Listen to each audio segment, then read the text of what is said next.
All right, this is a Fantasy Sports Boss with another fantasy football video for you. If you haven't already hit that subscribe button, make sure you hit the subscribe button so you're here tomorrow when all the instant analysis videos and injury update videos get posted throughout the day, plus the live stream tomorrow at 7:30. Also hit the notification button so you're made aware when those videos are added. All right, I wanted to talk about Ezekiel Elliott, a Dallas Cowboy. So coming into the season, the general consensus on Elliott is that he was a player in decline. And certainly the numbers back this up, from averaging a high of 4.7 per carry in 2018. In the subsequent seasons, it went to 4.5 per carry in 2019, down to 4 in 2020, bumped that back up to 4.2 in 2021.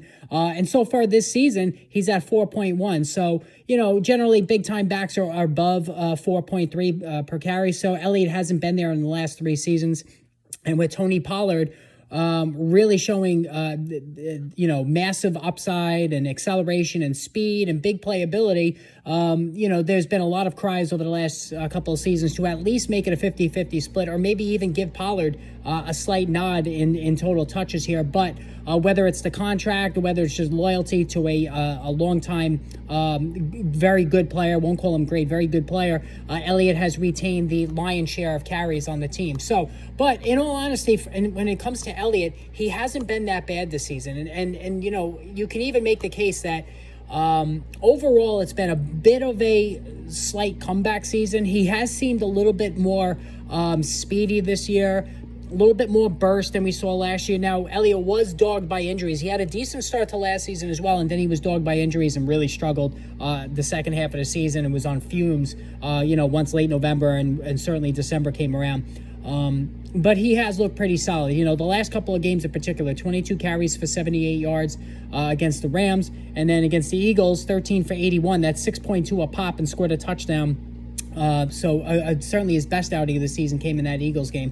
But a couple of concerns here. Number one, the receiving usage hasn't been good. So far, 2, 3, 4, 5, 6. Elliott only has 6 catches right now through 6 games, which is terrible. I mean, this is a guy who habitually has been a very good pass receiver, and that even includes last season. So 47 catches last year, 52, 54, 77 the 3 years preceding that. So Elliott has proven himself to be a very good receiver. He has extra appeal in PPR leagues for that reason alone. This season, though, the numbers haven't been there. And even for Tony Pollard, too. But I think a lot of that can be blamed on Dak Prescott being injured, and Prescott not really targeting, Cooper Rush not targeting the running backs like Prescott does. Now, Prescott is back this week, so that's good, and that certainly will help all offensive players on this team, see an uptick in numbers.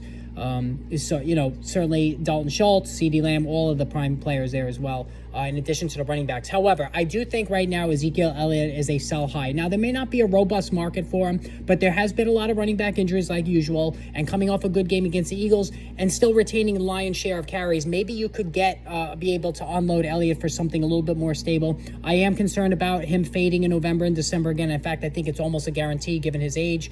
I think he's going to be on fumes once again when that time comes. So I think now is the best time to get out from Elliott while you still can. Like I said, there may not be a robust market for him, but there will be a market for Elliott just because he is getting a lot of work. And I think his pass receiving ability will be enhanced once Prescott's back under center. So hit that subscribe, hit that notification button. More videos on the way soon.